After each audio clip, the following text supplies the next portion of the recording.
To think there was a war in this country. Shinichiro muttered under his breath on the Nozomi Shinkansen, heading from Fukuoka to Osaka. Just 2 weeks before the war ended, Shinichiro, a college student in Kyoto, had been sent to Fukuoka as a temporary railway worker. It was there he caught wind of a rumor about a new kind of bomb dropped on Hiroshima. Back then, Japan's military kept a tight grip on information, so rumors often felt more real than the news. The moment Shinichiro heard about Hiroshima, he couldn't stay put. He left his post and headed straight for the city, where his fiancée, Sakie, was working as a nurse. He switched trains again and again, but somewhere along the way, the train stopped running, probably because the tracks had been bombed. Shinichiro jumped off and ran, for 3 days and nights, with only brief moments of rest. He pushed on until he reached Hiroshima. That night, he was met with a scene straight out of hell. A charred wasteland stretched before him, littered with bodies. People groaned in agony, covered in horrific wounds, and a stench hung in the air that defied words. Desperate, Shinichiro searched for Sakie, wandering through hospitals and makeshift shelters, looking for the woman he loved. He lost count of how many places he checked.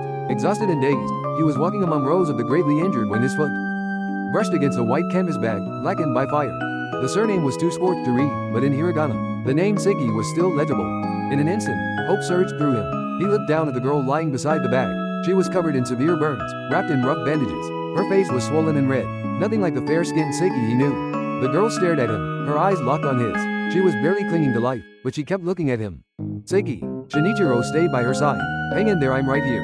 She couldn't speak, only gaze.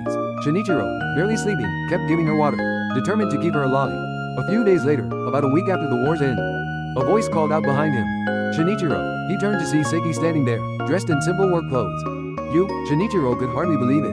Sakie explained she'd left Hiroshima the day before the bomb, to bring him some belongings at the Fukuoka railway station.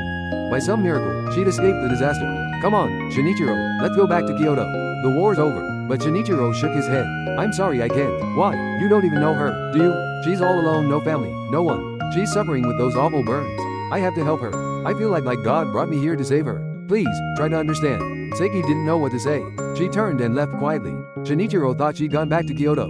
Days later, when he tried to give the girl water, she didn't drink. Her eyes, fixed on the ceiling, were still. Panicked, Shinichiro called the doctor, who only shook his head. Tears streamed down Shinichiro's face. He wanted to scream her name but hesitated. The flood of tears carried his words away.